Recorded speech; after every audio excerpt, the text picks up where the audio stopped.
Hi class, today we're going to talk about appendicitis. Just to remind you guys, here is a picture of our internal organs, our intestines, with our appendix being this little thumb-shaped organ here at the bottom of the ascending colon. Okay, so first yes, Hannah? My stomach kind of hurts, and I don't know, I just feel a little nauseous. Well, Anna, now's not the time. We just started our presentation, so can you just sit tight until... I guess. Thank you, Anna. So first we're going to talk about our pathoetiology. Does someone want to discuss that? Yeah, I would like to. Okay, Josh? So 7% of all people develop appendicitis during their lifetime. It is most common in individuals 10 to 30 years of age. A common cause of appendicitis is obstruction of the lumen by a fecal lift. And a fecal lift is a mass of accumulated feces. The obstruction results in distension, venous engorgement, and the accumulation of mucus and bacteria, which can lead to gangrene, perforation, and peritonitis. And that's about it.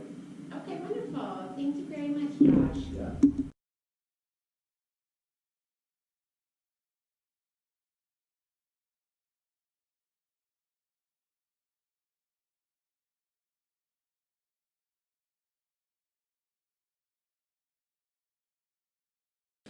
Okay, moving on. Next we're going to... Miss Lindsay, oh God! Are you okay? Anna, what's wrong? Oh, I'm having abdominal tenderness and pain at my McBurney's point, which is halfway between my umbilicus and my right iliac crest. I'm super nauseous. Oh, no, it's okay. Oh, it hurts so bad. I really like to guard this because it hurts so bad. Oh no, Anna.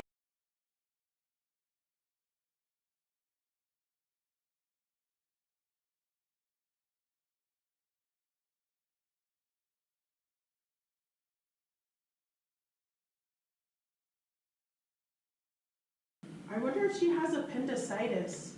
These tests would help determine if she does or not. We can do a blood test and see if there's an increase in her white blood cell count. And if she does, she probably has an infection. Oh! Oh no. We can give her a urine test to see if she has a UTI or kidney stones. We can do an abdominal ultrasound, a CT, or an MRI, and that would show if there's a blockage in the appendiceal lumen, a ruptured appendix, or any inflammation in the area.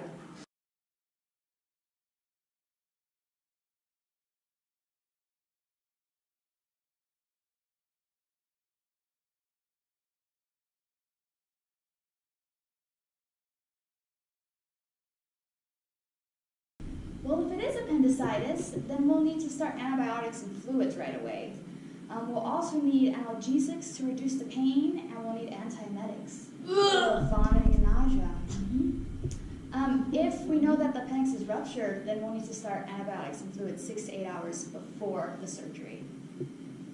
Well, what about treatments? For treatments, we're probably going to want to keep the patient in PO before surgery.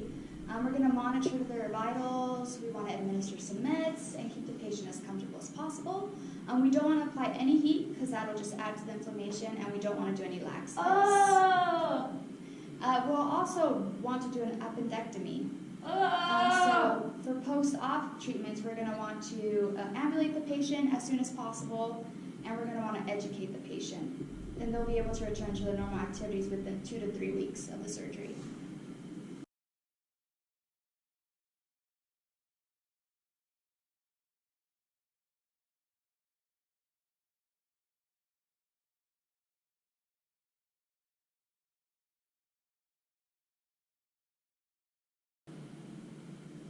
Okay, great. Thank you for the treatments and possible medications. Excuse me, Anna. We're going to talk about nursing diagnoses for appendicitis. So our first one would be acute pain related to inflammation to the peritoneum and abdominal distension. Oh. All right. So common interventions for this would be pain assessment, especially using old carts. Ow. You want to place your patient in high Fowler's position, especially after surgery. You want to encourage early ambulation because that gets circulation going and can reduce pain. You want to have MPO because you don't want to encourage too much extra digestion in the area. That can cause pain. So much pain. You want to administer analgesics as ordered. You want to use ice packs, not heat. Heat can encourage perforation of the appendix, and it can encourage too much fluid flowing in the area, which can increase pain. And then you want to watch for post-surgical complications that are common for all surgeries. Okay? Next, we have risk for infection related to perforation of the appendix. When the appendix ruptures, all of that excess fluid comes out into the perineum, and you're going to want to intervene with this with encouraging hand hygiene, both for yourself and your patient's families. You want to be watching the dressings and the wounds, the incisions, post-surgically for any kind of signs of infection. You want to monitor the vital signs of your patient for anything that increased temperature, increased heart rate, anything that seems like there's an infection starting. And if antibiotics are ordered, especially if you had a perforated appendix, post-surgically, you will have antibiotics ordered. Make sure you're giving those on a timely basis.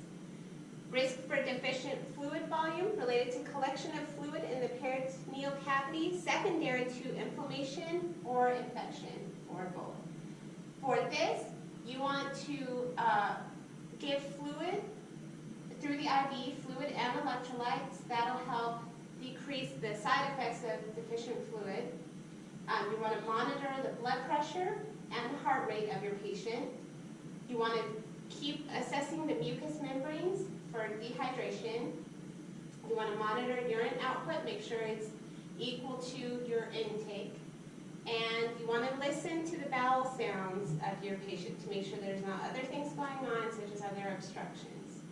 Okay, so these are the 3 nursing diagnoses that are common for appendicitis. Pain.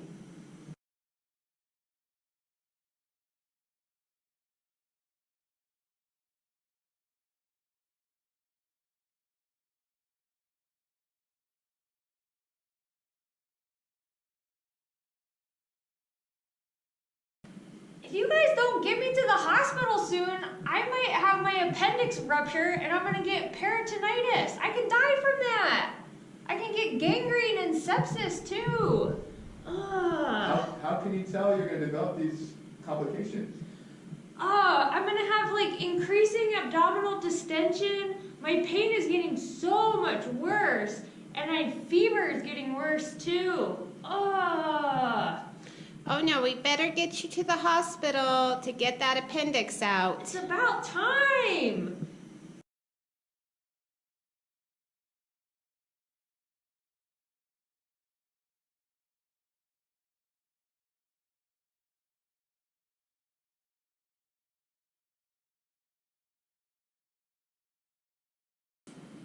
Okay, you guys, let's all get a limb and carry her on out of here. Get her to the hospital. All right.